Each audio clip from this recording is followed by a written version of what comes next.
할렐루야.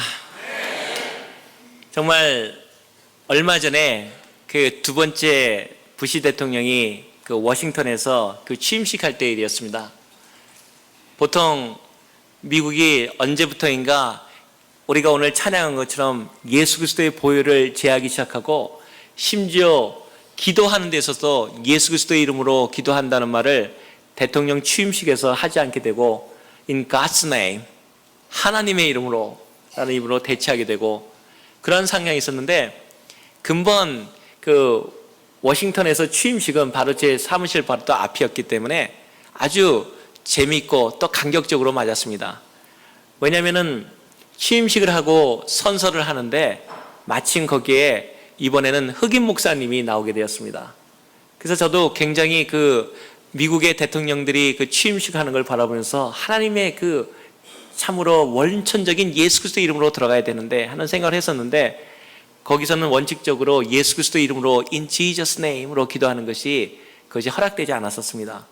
근데 각본상으로 다 안 하기로 되어 있었는데, 이 흑인 목사님께서 기도하시다가 내가 이번에 한 번 쓰고 말아도 확실하게 미국 사람한테 구하겠다 하는 각오를 하셨는지 끝에 가서 In Jesus name, the precious name, Amen 하는 거예요. 그 고귀한 예수 그리스도의 이름으로 기도합니다. 사람들이 순식간에 조용해졌습니다. 그리고 그 당당히 내려오는 흑인 목사님을 바라보면서 참 믿음의 사람들이 자리에 연연하지 않고, 어쩌면 그 자리 그 얘기 때문에 다시는 그 목사님께서 그곳에 쓰지 못하게 될지 모르는데 불구하고 내가 진리를 선언할 수 없다는 밖에 없는 그러한 열정 가운데 그리스도를 선언해가는 그러한 믿음의 사람들이 우리 주변에 있다는 것을 보는 것은 참으로 기쁜 일이라고 생각합니다. 저는 또 한 가지, 약 한 3주 전에 저희 그 초청으로 워싱턴에서 옥스퍼드에 있는 그 리전트들이 전부 다 모인 적이 있었습니다. 왜냐하면 버지니아 상원의원도 저희 학교 출신이고 또 클린턴 대통령도 출신이고 그래서 같이 모이기로 했었는데, 같이 모여서 하니까 전통적으로 그 대학도 기도를 하게 돼 있는데, 기도를 했는데 보통은 이렇게 기도합니다. 그러면 일어나셔가지고 어떤 기도를 하는데, 갑자기 연로하신 그 교수님이 일어나시더니 기도합시다 그러면서 갑자기 뭐라 하시냐면, 우리가 너무나 바쁜 생활을 살았습니다. 주님, 기도하기 전에 우리에게 침묵하는 시간을 주십시오. 우리에게 휴식하는 시간을 주십시오 하더니 기도를 인도하신 게 아니라 약 2분에 걸쳐서 조용한 묵상을 하게 하는 것이었습니다. 전 참으로 상당히 충격적으로 그 기도를 받아들였습니다. 그렇구나, 우리가 참 너무나 바삐 사는구나. 바삐 돌아가는데, 오늘 제목처럼 세상 최대의 성공적인 비즈니스란 말을 갖고 오늘 나왔는데, 참으로 우리가 많은 분들이 서로 묻기를, 미국에 온 이유도 많이 성공하기 위해서도 돈을 벌기 위해서도 많은 사람들이 오셨는데 비즈니스를 뭐 하십니까? 하는 것이 공통된 질문인 줄 압니다. 그런데 비즈니스란 말이 무엇입니까? 비지, 바쁜 거, 비즈니스, 바쁜 상태. 그냥 비지하다가 비지하게 가는 삶이 비즈니스라면 우리 삶은 얼마나 허망합니까? 우리가 하나님에 대한 그 삶을 찾아보지 못하고 비지한 상태로, 바쁜 상태로 비즈니스를 하다니, 그냥 바쁘다 살다가 죽는다면 우리 삶은 얼마나 참으로 고단한 삶입니까? 저도 오늘 여러분하고 같이 말씀 나누고 다시 제 직장 동료들을 전부 대기하고 있기 때문에 가서 미팅을 하고 6시 반에 나와서 바삐 들어왔습니다. 그런데 만약 우리가 이 모든 하는 일들이, 여러분도 오늘 이 자리에 오시기 위해서 얼마나 많은 희생을 치르고 왔는지 잘 압니다. 정말 다른 사람들이 힘으로 일하는 시간에 돈 벌 수도 있는데도 불구하고, 더 즐거운 시간이 있음에도 불구하고 교회로 하나님 앞에 모일 수 있다는 것은 희생이 없으면 되지 않는다는 것이죠. 그러나 우리는 분명한 것은 우리는 비즈니스를 위해서 사는 사람들이 아니라는 사실입니다. 저는 미국에서 그 직업난을 볼 때 사람들이 꼭, 여러분 이력서를 보시면 아시겠지만 occupation 혹은 또 한 단어 쓰는 것을 잘 알 것입니다. 미국에는 아직도 직업학교를 얘기할 때 vocational school이라는 말을 씁니다. 그래서 가끔가다 우리는 얘기는 당신의 직업이 뭡니까? 할 때 what is your vocation? 그런 얘기를 합니다. 그 vocation은 단어가 무엇입니까? 바로 소명이라는 단어에서 나왔습니다. 크리스찬들이 갖고 있는, 우리가 갖고 있는 그러한 일들은 단순하게 비즈니스가 아니고 하나님 앞에 부름받은 소명을 갖고 사는 사람들의 삶이 바로 우리의 삶이라는 것입니다. 저는 여러분 오늘 이렇게 그리스도 앞에서 나온 여러분을 바라보면서 제 메시지가 뭐가 그렇게 대단하겠습니까? 제가 무엇에 능력이 있고 제가 무엇을 나타날 사람이 있어서 여러분 앞에 섰겠습니까? 그러나 중요한 것은 여러분 자체가 하나님의 교회를 사모해서 나왔다는 이 자체만으로 저는 하나님께서 여러분의 삶 속에 놀라운 풍성함을 더해 주시는 것을 확실한 바입니다. 금년이 2007년이 아닙니까? 우리가 2007년을 얘기할 때 늘 생각나는 것은 1907년에 일어났던 한국의 부흥을 기억합니다. 우리 믿음의 선배들이 그 어렵고 암흑 같은 세월 속에서도 하나님을 받아들였을 때 하나님 앞에 나가지 않으면 견딜 수 없는 그런 마음으로 우리 민족의 그 믿음의 선배들이 100년 전에 하나님 앞에 무릎 꿇었을 때 바로 지금의 우리가 있을 수 있고 바로 지금의 제가 있을 수 있고 바로 미래에 여러분이 있을 수 있다는 것을 우리는 확증하는 바입니다. 저는 1907년에 찍은 비디오 그 동영상을 잠깐 보다가 굉장한 충격을 받았습니다. 한 미국 선교사님이 그 현재 1907년에 그 평양에서 일어났던 부흥을 그 잠깐 찍은 동영상, 마치 정말 아주 흐릿한 사진이었는데 여기서 여러분도 본 적이 있으시겠지만은 그 한 선교사님이 그거를 비디오로 촬영해서 그때 동영상으로 촬영해서 영화로 남겨놓은 걸 보니까 아주 신기한 현상을 발견했습니다. 그 많은 믿음의 사람들이 전부 다 교회로 들어오는데 이상하게 하나도 같이 못 살고 힘든 사람이 눈에 보여서 제가 그 설명하는 분한테 설명을 부탁드렸습니다. 아니 그 당시에 왜 이렇게 전부 어디 일 갔다 오는 사람처럼 머리에다도 두르고 왜 이렇게 바쁘게 움직입니까? 그들이 그 선교사님이 기록 영화의 그 노트를 보면서 이런 얘기를 해줬습니다. 그날은 주일이었는데 그 당시에는 주일날에 한국 그 평양이나 거기서는 장이 열린답니다. 그런데 가난하고 힘없던 우리 믿음의 선배들과 민중들은 그 주일날 장에 나가지 않으면은 생계를 이어갈 수 없고 그 다음날에 굶을 수밖에 없는 그런 상황에도 불구하고 하나님 앞에 나오는 주일을 지키기 위해서 그 주일날 시장을 가지 않고 바로 하나님의 예배당으로 모였다는 사실입니다. 그 뛰어가는 아낙네의 모습 속에서 그리고 그 어린아이들이 시장에서 정말 많은 돈을 벌 수 있음에도 불구하고 포기하고 하나님께 나오는 그 놀라운 하나님의 사랑을 통해서 헌신을 통해서 바로 우리가 지금 여기에 있고 바로 하나님께서 한국을 복음의 등대로 세우신 줄 압니다. 하나님에 대한 헌신이 없이 우리가 오늘도 만약에 그냥 비즈니스하고 비지하게 살고 간다면 우리에게 얼마나 하나님 앞에 허망한 삶을 살게 되겠습니까? 그래서 저는 오늘 제목을 붙이기를 사상 최대의 비즈니스를 해보자. 그래서 우리가 하나님의 경제원칙이 무엇이고 정말 사람이 돈만을 위해서 사는 것은 아니지만 하나님이 할 수만 있으시다면 우리가 그런 특별한 삶이 아니기 때문에 하나님 우리에게 평탄한 길을 허락해 주시옵소서. 우리에게 평탄한 길을 허락해 주셔서 우리가 하나님의 일을 집중해서 하나님의 일을 다른 세상의 염려와 근심 가운데 있지 않고 하나님의 일을 할 수 있도록 주님, 우리 사랑하는 성도들에게 평탄한 삶을 허락해 주옵소서. 이를 위해서 재정을 허락해 주시고 이를 위해서 우리에게 신분적인 안정을 허락해 주시고 이를 위해서 우리 집안의 안정을 허락해 주시고 이를 위해서 우리에게 건강을 주시고 이를 위해서 우리에게 화평을 주셔서 우리가 교회도 모두가 집중해서 주님의 일만을 전념할 수 있도록 하나님을 복되게 해주시옵소서. 그것이 우리를 오늘 이 밤에 우리가 함께 나누는 하나님의 말씀의 주요 요지입니다. 하나님에 대한 그러한 세상 최대의 비즈니스를 얘기합서서 저도 우리가 하나님 앞에서 그 은혜 받은 몇 가지 일 중에 하나의 9.11 사태에 대해서 이야기를 시작하면서 재정의 얘기를 시작하고자 합니다. 여러분 잘 아시다시피 9.11 사태는 바로 세계무역센터 저희 본부가 있던 그 세계무역센터가 무너졌던 그러한 날이었습니다. 참 지금도 생각할 때 그 세계무역센터에서 일어났던 일들은 참으로 저한테도 중요한 동기를 제공해 주었습니다. 사실 그 전날부터 9월 11일 전주가 되는 해부터 금요일 날 그 전주 수요 목요일 전부 다 저로서는 뉴욕에서 너무나 바쁜 나날을 보냈었습니다.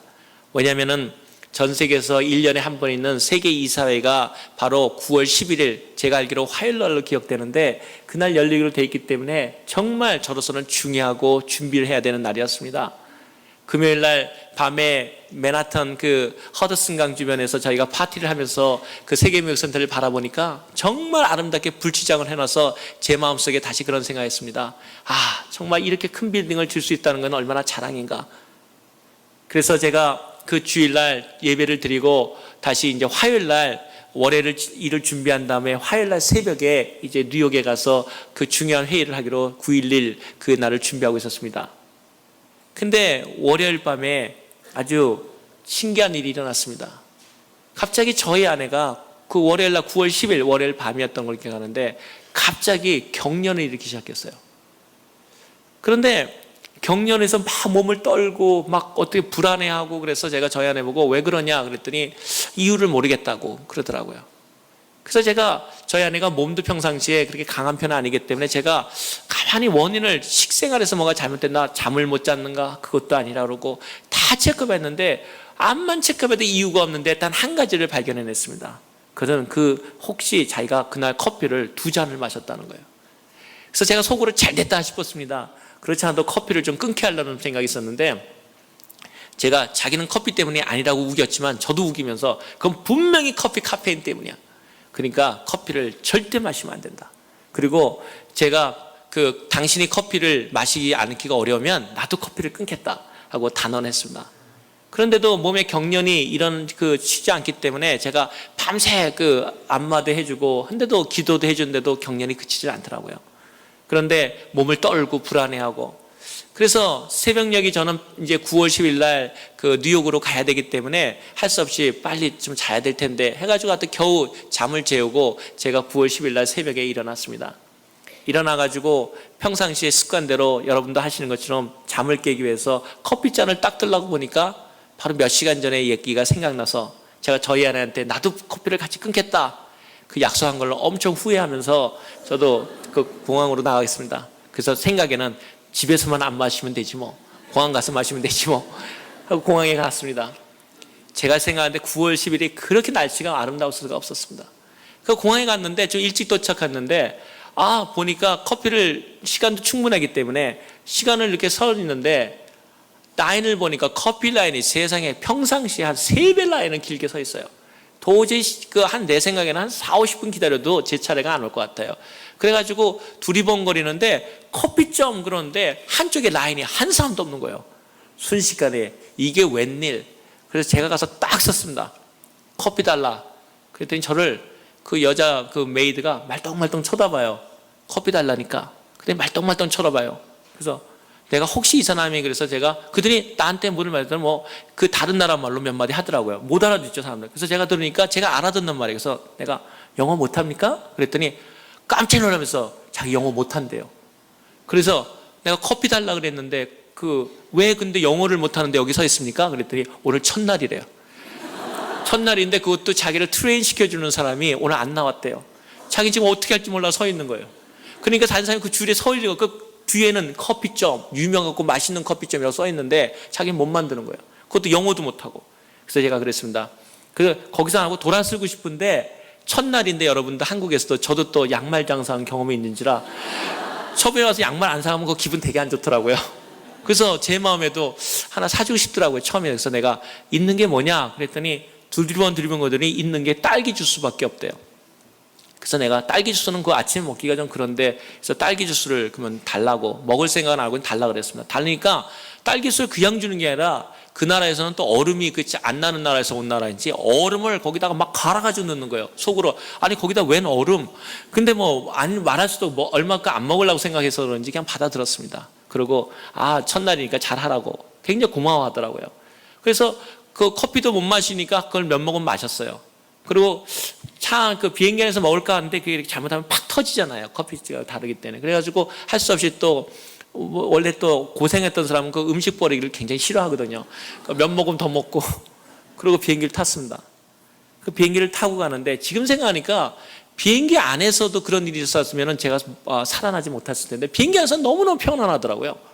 비행기를 타고 쫙 가는데 제가 늘 하는 일이 2가지가 있죠. 제가 전에 얘기 드린 대로 하나는 제가 무역센터에 들어가 무릎 꿇고 기도하는 일이 하나 있고, 또 하나는 비행기 타고 가면서 하는 일이 있습니다. 제가 비행기에서 저희 세계 무역센터만 보면은 딱 안수를 하는 겁니다.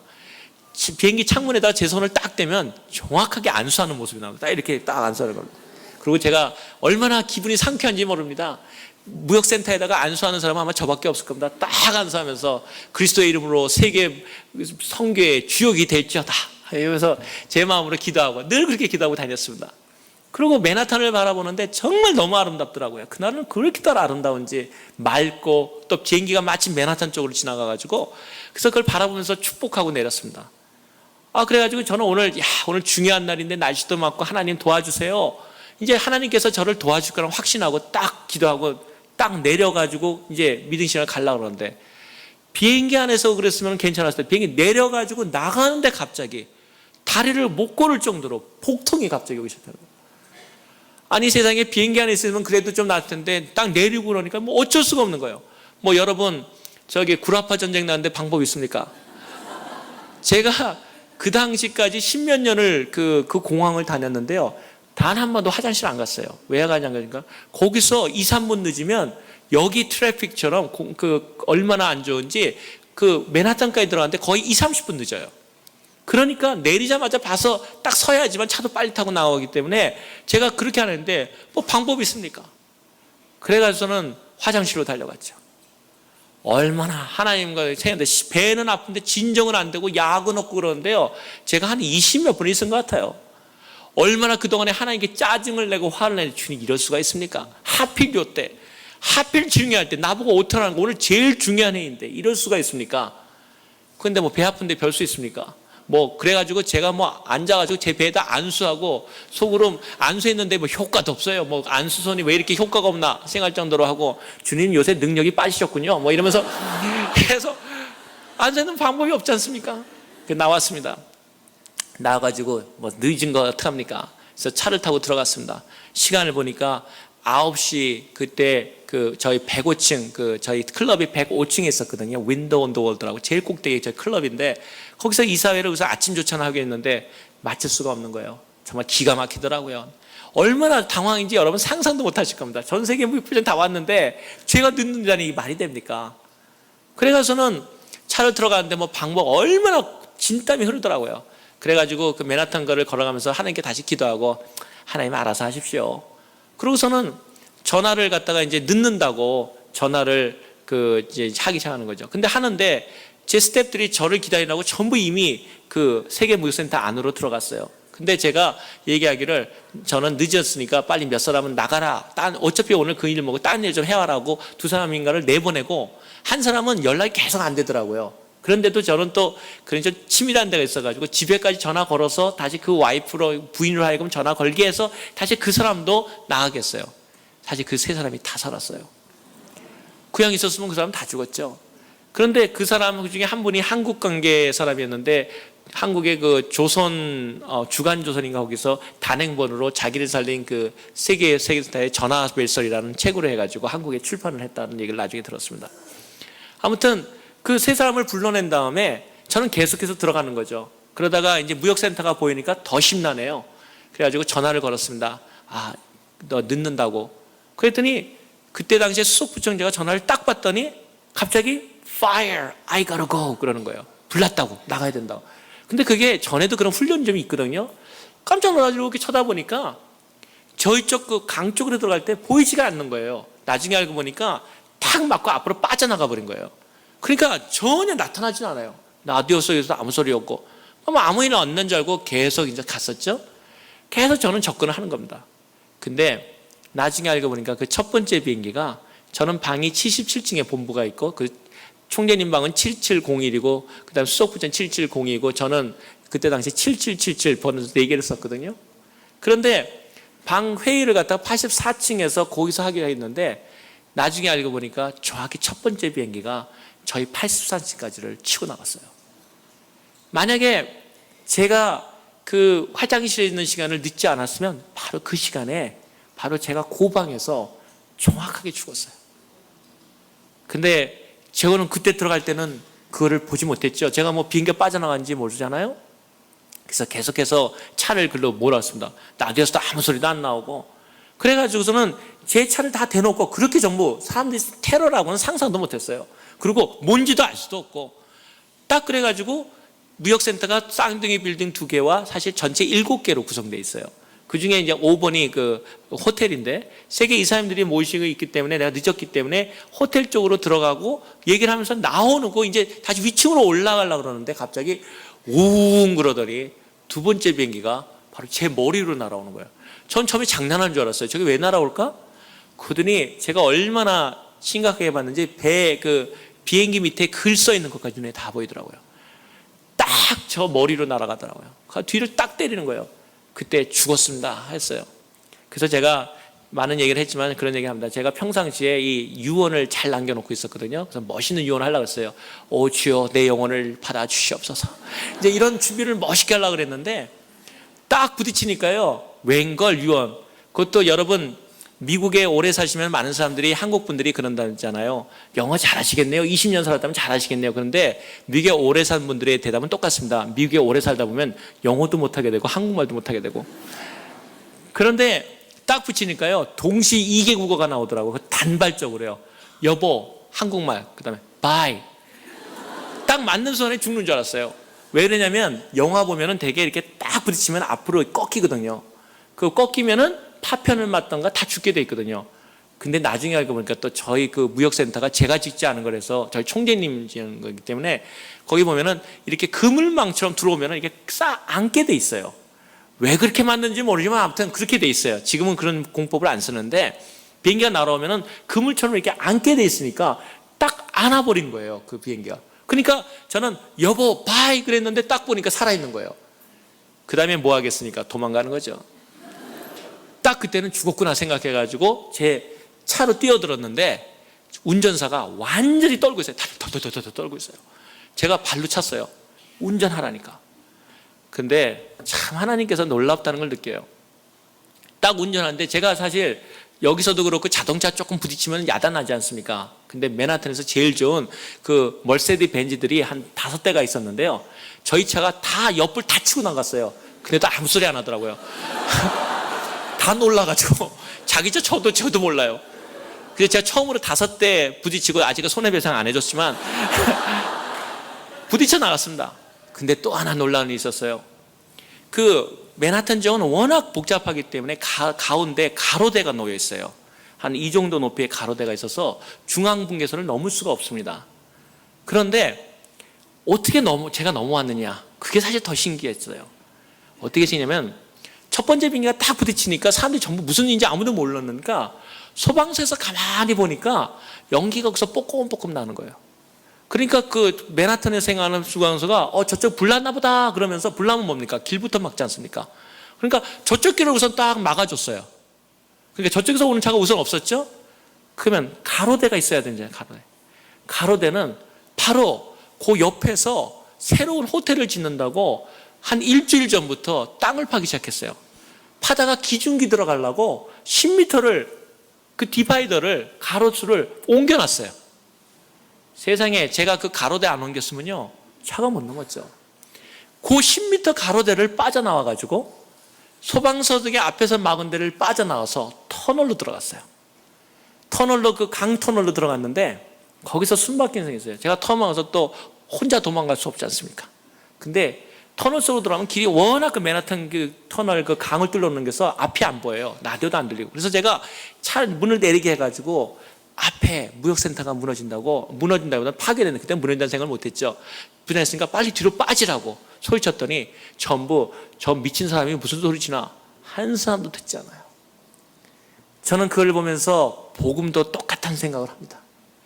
그 안에 있는 사람들은 바로 앞에서 자기가 보지 못한다는 이유 때문에 10m 앞에서 나가는 일이 바로 앞에서는 그런 전쟁 같은 상황이 벌어지고 있는데 자기 눈에 보이지 않고 세상은 평안하다, 나는 평안한 맨하탄에 살아왔다는 것 때문에 아무도 움직이지 않는다는 사실이었어요. 제가 뒤돌아가면서 앞에서 그런 사태가 일어나고 있다는 걸 소리치고 빨리 이멀전시를 뒤로 빠지자 그런데도 아무도 거기에 소리치는 소리에 듣지 않았습니다. 하나님에 대한 복음도 똑같다는 생각을 그때 처음으로 가졌습니다. 근데 제가 소리치면서 뒤로 빠져나가면서 그 긴 터널을 빠져나가서 상대편에 이르렀을 때 세계문화센터가 무너졌습니다. 무너졌는데 그 안에 있던, 거기서부터 제가 나올 때가 그 긴 터널에 반 이상 있는 사람들이 다 죽었습니다. 그때 그 사람들이 만약에 그런 소리를 듣고 뛰어나와서 같이 뒤로 걸어갔으면 살았을 텐데 아무도 거기에 귀를 기울이지 않았습니다.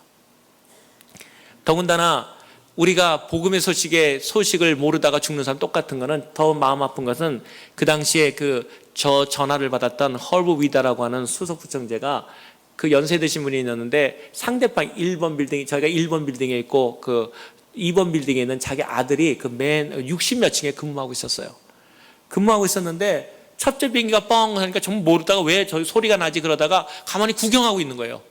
세상에, 상대편 비행기가 지금 첫 번째 옆에 있는 바로 그 세계무선을 쳤는데도 그렇게 둔하게 밖에서 불났나 하고 구경하고 있는 거예요. 이게 우리의 인생사하고 똑같다는 거예요. 하나님을 기다리지 못하는. 그런데 그 당시에 두 번째 비행기, 그래서 했는데 두 번째 비행기가 이제 올 거라 생각도 못했죠. 그랬더니 어나운스먼트가 나온 거예요. 여러분 긴장하지 마시고 제자리에 편안히 계십시오. 2번 번에서 그런 얘기가 나왔어요. 그런데 이 아들이 불안하니까 아버지한테 전화 걸었어요. 아버지가 그 수석부청제니까 세계무역센터. 그러니까 전화해서 아버지 어떡할까? 그러니까 외아들이었는데 이 아버지도 지금 무슨 일이 일어나는지 모르는 거예요. 저 전화 풍 흔들리기만 했으니까. 그러면서 하는 얘기가 기다려봐. 그 아들이 그때 움직였으면 나왔을 텐데 그 아들이 무너져 죽었습니다. 그래서 결국 그 충격을 이기지 못해서 그 헐브 위다 부청제는 결국 저희 사무실을 떠났고 그 받은 모든 보상금으로 그 아들이 그 학교 다니던 그 학교 어린아이를 위해서 장학전화를 만들었습니다. 아무튼 그 2번 무역센터에서는 왜 사람들이 더 많이, 1번보다 더 많이 죽었습니다. 오히려 비행기가 부딪힌 때보다 두 번째 비행기 부딪힌 데가 시간도 더 있었는데 더 죽었습니다. 왜일까요? 세상에 대해서 민감하지 못했다는 겁니다. 더군다나 두 번째 그러면 부딪혔을 때 피하라 그랬으면 살았을 텐데 왜 못 나왔을까? 이유가 있습니다. 두 번째 비행기가 바로 그 방송실을 쳤습니다. 두 번째 비행기가 안심하고 계십시오 하는 그 방송실을 두 번째 비행기가 치니까 방석이 전부 투절돼 버렸어요. 그래서 전부 다 안심하고 있다가 오히려 2번 빌딩에 있던 사람들이 더 많이 죽었습니다. 저는 그 일들을 바라면서 세상에 복음이 전해지고 세상에 복음이 하나님을 믿어야 된다는 말이 전해져도 여전히 사람들은 자기 눈에 보이지 않는 이유 때문에 바로 눈 밖에서 하나님의 문드리고 기다려도 응답하지 않는다는 그런 위기의 삶에 우리가 살고 있다는 사실입니다. 하나님께서 우리를 사랑하시는 것은, 여러분을 사랑하시고 이렇게 부르신 것은 하나님께서 여러분만 복되게 하려는 것이 아니라 하나님께서 여러분의 삶을 통해서 다른 사람들로 복의 근원으로 삼기를 또 원하신다는 걸 저는 간증하고 싶습니다. 제가 그날 복통으로 나왔지 않습니까? 근데 9시에 미팅을 어디서 했냐면은 아침 조찬을 아까 말한 대로 105층하고 해야 됐는데 제가 늦는다는 소식을 들으니까 거기 있던 15명의 세계의사들이 다 아침에 하기로 하지, 점심에 하기로 하지 하고서는 전부 다 내려오는데 내려오는 5분 후에 비행기가 때렸습니다. 그래서 15명이 다 살았습니다. 저는 지금 기억하기로 하나님께서는 우리 하나만을 위해서 관심 있는 것이 아니라 너희가 복의 근원이 되라. 너를 통해서 많은 사람들이 복을 받을 것이고, 어떻게 생각하면 성경에 나오는 요셉의 삶도 그렇지 않습니까? 요셉은 모략을 당하고 어떤 때는 감옥에 갇히고 어떤 때는 힘들었지만 그 사람에게 함께함으로써 그 주변에 있는 사람들이 형통케 됨으로써 하나님이 요셉과 함께 있음을 알았더라. 나는 여러분, 우리 여기 젊은 청년들도 있고 또 사랑하는 믿음의 연배들도 있는 줄 압니다. 믿음의 선진들께서 그런 믿음의 복의 근원이 되기를 정말 축복합니다. 그래서 저는 15명의 사람들이 살게 되고, 그래서 얼마 후에 저도 건지지만 그 뉴욕타임즈하고 기자회견 할 때 제가 그 제목을 얘기하니까 그 기자가 참 아름다운 말을 썼어요. 하나님의 섭리에서 providential hand, 하나님의 섭리에서는 가끔은 인간이 이해할 수 없는 불편함으로 우리에게 기적을 가져다 준다. 저도 하나님 앞에 얼마나 이 중요한 때에 하나님 왜 이렇게 나를 돕지는 못할 망정 이러십니까? 그리고 얼마나 이것이 중요한 모임인지 하나님 모르십니까? 내가 이걸 위해서 얼마나 많이 오랫동안 기도해 왔는데 하고 원망을 하고 나왔지만, 나한테는 그러한 불평으로 해서 하나님께서는 응답하지 않은 것 같았지만 하나님께서는 그 사건을 통해서 나의 생명을 구줬고 저뿐만 아니라 거기에 있는 동료들을 구해줬고, 그 사람들이 하나님께서 하나님의 기도의 사람들에게 함께 하신 것을 간증할 수 있으면 얼마나 놀라운 일입니까?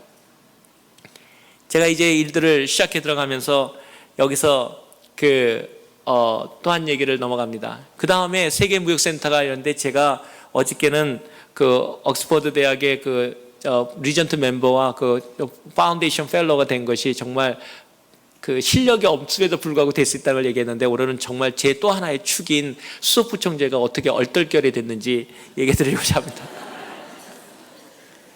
제가 수석부총재 되기는 정말 어려운 일이었습니다. 사람들이 저한테는, 제가 어느 정도로 어려웠냐면, 제가 우리 총재님이 정말 아버님 같은 분이기 때문에, 혹은 그 옆 사람들 통해서 계속해서 제가 언지를 좀 줬습니다. 내가 떨어져도 좋으니까 나도 한번 수석부총재 하는데 이름이라도 한번 올려보면은 괜찮지 않겠어요? 뭐 이런 식으로. 혹시 그런데 총재님이 웬만하면은 yes, no 하는데, 내가 이쪽을 찔러가지고 언지를 줘도 대답이 없고, 저쪽을 찔러도 대답이 없고, 계속 대답이 없는 거예요. 저는 정말 또 옛날에 하나님에 대한 마음이 생각나서, 안 되면 돌면 되니까, 여리고 설동돌지 돌면 되니까 해보려고 했는데, 이 총재님은 전혀 그게 안 통하는 거예요. 속으로 세긴 세구나. 이제 그런 생각을 하면서 해가지고, 제가 사태가 나기 전까지 계속해서 제가 총재님한테 그런 얘기를 했습니다. 근데도 총재님이 얘기를 안 하니까 제가 할 수 없이 단도직입적으로 총재님한테 얘기하긴 그렇고 수석부총재한테 가서 얘기를 했습니다. 내가 바이스 체어맨 나가려고 하는데 당신은 어떻게 생각합니까? 그랬더니 저를 잠깐 오라 그러더니 그러더라고요. 그만큼 사인이 왔으면 이제는 알아들어야 될 텐데 왜 못 알아듣느냐? 총재님이 너 나가면 너밖에 창피한 사람 없어. 왜냐하면 생각해봐라, 표 한 표 나오면 분명히 네 편지 네가 널 알 텐데. 우리 상당히 솔직합니다. 또 제가 절 찍을 걸 잘 알더라고요. 제가 신념의 사람 이랬거든요. 그러니까 넌 분명히 너 찍을 건 아는데 너 한 표 나오면 얼마나 창피하냐. 다음에 정말 너 기회가 돼도 너 못 나갈 거야. 그러니까 총재님도 그걸 아니까 하지 마라. 더군다나 미국하고 유럽하고 무역은 거의 주동적인 싸움을 하거든요. 유럽파가 저는 트절리 총재, 미국의 하나의 말 그대로 말하면은 수족 드는 사람, 쫄개라고 보기 때문에 너 안 된다는 거예요. 그리고 우리 편에서 나갈 사람이 이미 기자상 같은 사람이 서너 명이 이미 줄 쫙 치고 있고, 정말 그런데 네가 거기 나가면 오히려 그 사람들한테 미움받고 안 된다고, 하지 말라고 그러더라고요. 그러니까 제가 속으로 정말 하나님 너무 빨랐죠? 그런 생각을 하면서 제가 집에 돌아왔습니다. 이제 이사회가 이제 한 일주일밖에 안 남았는데, 방법이 있습니까? 나가야 뽑히든지 말든지 한마디를 하든지 말든지 하지. 나가지 말고, 나가면 넌 네 자리도 잃을지 몰라 하는 그런 위협적으로 들리는데 어디 나가겠습니까? 그래서 집에 딱 이제 일주일 남았는데, 회의가 집에 와서 딱 기도를 제가 했습니다. 하나님 감사합니다. 우리 될 사람들 축복하시고. 그랬더니 제 마음속에 갑자기 딱 느낌이 오는 거예요. 뭐라 하시면, 하나님 말씀 들은 적은 없지만 하나님이 저한테 이러시는 것 같더라고요. 너는 늘 그것에서 무릎 꿇고 기도하면서 누구를 위한다고 얘기하느냐? 하나님을 위해서 일어나. 누가 너는 보스라고 얘기하느냐? 누가 너의 상관이냐? 하나님이라 그래서. 근데 내가 임명하겠다는데 기분 나쁘냐? 제 마음속에 딱 드는 거예요. 아니, 너는 날마다 보스를 내가 하나님 그러면서 내가 임명하겠다는데 너 기분 나쁜 일 있냐? 아니죠. 저는 아니죠. 그런 다음에 믿음이 팍 생기기 시작하더라고요. 기도하고 속으로, 총재님을 내가 거역하는 건 아니지만 내 하나님, 내 보스가 해보라고 했다는데 너 못할 이유가 뭐겠냐 하는 생각이 탁 들더라고요.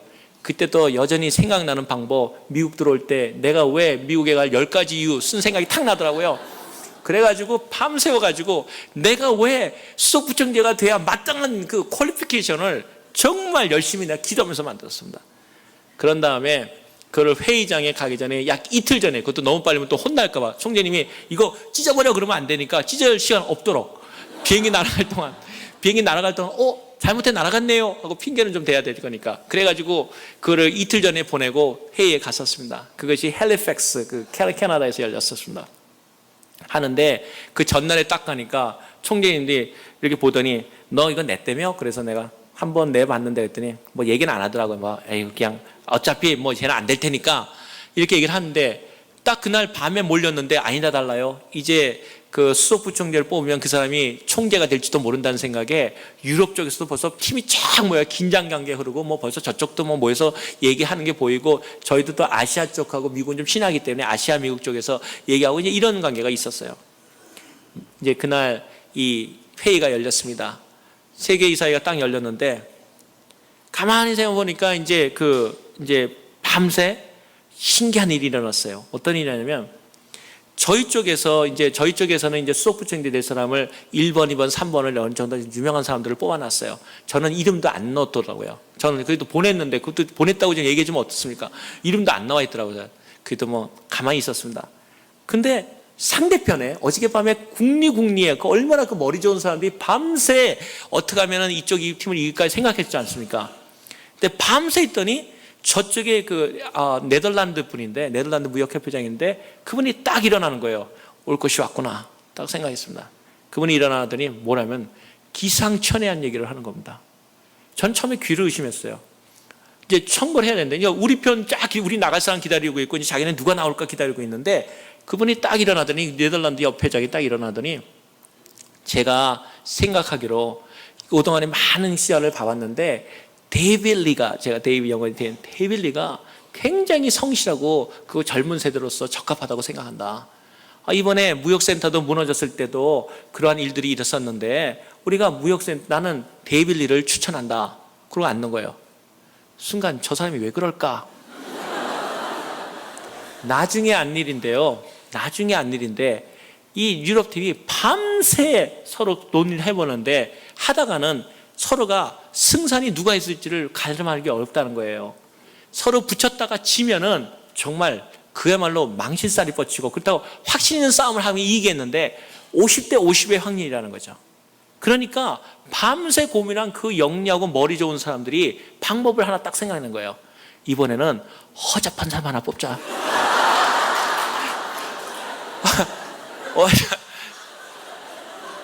어차피 저기 무역센터 지금 무너져가지고 조금 전에 다시 어떤 개혁이 일어날 텐데 그때 확실하게 우리가 저러니까 일을 못했지 하고 끊어버리면 완전한데 저쪽쯤에서 웬만한 허접한 사람을 골라보자.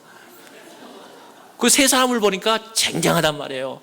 보니까 바로 그 전날 이틀 전에 마침 자기네들이 요구하는 대로 편지가 딱 왔는데 바이스 체어맨 되겠다고 딱 와 있단 말이에요. 전부 만장일치로 그 사람들이 고3 뽑자. 그래서 딱 한 거예요. 그러니까 그 사람 딱 보니까 우리는 그걸 전혀 모르죠. 그건 나중에 한 얘기죠. 그러니까 옆에 있는 우리 팀에서는 깜짝 놀란 거예요. 우리는 지금 1번, 2번, 3번 줄 쫙 서 있는데 그러니까 이 사람이 생각할 때 뭐라고 생각하냐면은 거기서 나가가지고 내가 하겠다 이렇게 말하기가 없는 거예요. 그럼 우리가 분열된 것처럼 보니까. 그러니까 그래서 거기서 이제 나도 그래서 어떻게 되나 보고 있는 거죠, 저는. 그러니까 전부 얘기하기를 비밀투표를 하거든요. 근데 말은 그렇게 했는데 비밀투표의 장점이 뭡니까? 해놓고 뒤에 가서 다른 사람 찍으면 누가 뭐 뭐라 그럽니까? 그럼 뭐 어떻게 합니까? 결과는 다르게 나오면 저만 망신살 뻗치는 거죠. 뽑혀놓고 표는 또 한 표 나올 테니까. 이 걱정이 전 투표하면 반드시 지거든요. 제가 이길 수가 없거든요. 그래가지고 이거는 웬 또 저 어려운 처지 생각이 들었습니다. 근데 딱 그렇게 나오니까 저희 쪽 총재님이 딱 한 말씀 하시는 거예요. 뭐냐면 이쪽에서 한마디로 그 대부된 사람이 한마디 했으니까 저희도 한마디 받아야 될 거 아닙니까? 지금 우리 1, 2, 3번은 그래 나가려고 딱 생각하고 있는데 총재님이 딱 일어나니 아주 좋은 의견이다. 그러면서 하신 얘기가 투표는 좋은 의견까지는 아직까지 저한테 좋은 생각은 아니에요. 왜냐하면 투표로 가면 지니까 하시는 말씀 그 다음에 무역센터가 무너졌는데 이제 전 세계에 우리 단결된 모습을 보여줘야 된다. 그런데 단결된 모습을 보여줄 때는 우리가 뭐 몇 표 나왔다 몇 회 이거보다도 이번에는 WTC 역사상 우리가 전체로 추대해보는 게 어떠냐. 그러니까 투표를 하지 않고 손 들고 하자 이 말이에요. 그러니까 세 사람 나오려고 온 사람이 거기서 제 앞에서 저 비밀투표 합시다 이럴 수 있습니까?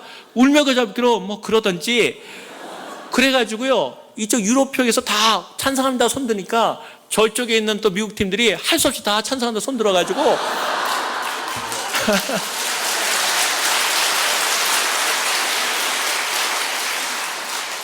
기록상으로는 뭐라고 나오냐면요, WTCA 역사상 40년상 처음으로 만장일치 부의장이 됐어요. 저는 그래가지고 그 회의 끝난 다음에 표정 관리하느라고 엄청 힘들었습니다. 그리고 제가 바이스 체어맨이 됐어요. 그래가지고 정말 제가 고개 숙이라고 또 정말 저를 타깃하니까, 그래가지고 하나님께 참 영광을 돌렸죠. 근데 진짜 중요한 건 2년 후였어요. 스위스 회의였는데, 스위스 자기네 다 계산을 해놓고 있거든요. 스위스에는 유럽이기 때문에 그때 이제 가려고 저를. 그러니까 저는 뭐 딱 당하는 거죠. 방법이 있으니까 기도하고 들어갔죠. 가가지고 이사애들이 있는데 제가 얘기했습니다. 왜냐면 이제 제가 이사를 계속하게 되면 이제 제가 몇 번 이사하면 제가 이제 완전 후계자로 부서지는 거거든요. 저를 끊어내야지 이제 끊어야 돼. 이제 용도 폐기를 해야 되는데, 제가 스위스에 가서 딱 보니까 표를 세 보니까 우리 아시아표가 없어요. 더군다나 미국도 없고, 이거는 유럽에서 회의를 하니까 유럽에 있는 사람들이 다 왔을 거 아니에요. 표가 이미 게임이 끝났더라고요. 그래서 제가 이거는 사람 힘으로 안 되겠구나 생각하고 제가 기도한 다음에, 크리스찬은 당당해야 되지 않는다고 말씀드렸지 않습니까? 제가 그 이사들한테 발언 요청을 했습니다. 그러고서는 제가 나가니까 그러더라고요. 원래 그냥 넘어갈 수가 있는데 유럽 이사에서 딱 제안을 하더라고요. 제 신임을 묻겠다고. 원래 그게 어젠다에도 회의록에도 없었어요. 근데 2년 됐으니까 제 신임을 묻겠다 이거예요. 즉 이제 못 안하겠다 이거죠, 공식적으로. 그러면은 뭐 제가 화도 낼 수 있지만 그런 게 안 했습니다. 하나님의 사람은 당당해야 된다고 생각합니다. 그래서 제가 좋습니다, 제 신임 투표 합시다. 비밀 투표 들어가는 겁니다. 그리고 표를 계산하니까 저희 총리님도 그동안 2년 동안 수고했다고 미리 이임 인사를 하더라고요. 잘했다고. 그래서 저도 뭐 최선 다했습니다. 그런데 제가 발언을 하나 하겠습니다. 그러고선 제가 발언을 했습니다. 저는 지금까지 WTC에는 리더십이 언제나 카리스마 리더십이었습니다. 우리 총재님이 카리스마가 있거든요. 근데 여러분 보시다시피 데이빌리는 카리스마로 오지 않았습니다. 나는 내가 배운 것은 servant, 섬기는 것이 무엇인가를 배운 사람입니다. 나는 여러분한테 군림하기 위해서 바이스체어가 되거나 총재가 되기를 원치 않습니다. 내가 원하는 것은 여러분 가운데 회원을 어떻게 더 섬기고, 그리고 내가 하는 일을 통해서 새로운 세대가, 젊은 세대가 어떻게 할 수 있는가를 여러분에게 보여주길 원합니다. 그리고 이러한 일에서 내가 어떤 일을 하는 것에서 실수한 것은 있을지 몰라도 나는 최선을 다했습니다. 그리고 나는 가능성이 있다는 걸 믿고 앞으로도 그렇게 해나갈 거기 때문에, 만약 여러분이 정말 거기에 대해서 미래를 믿는다면 저를 지원해 주십시오 하고 내려왔습니다. 투표를 했습니다. 신기하게 제가 이겼습니다.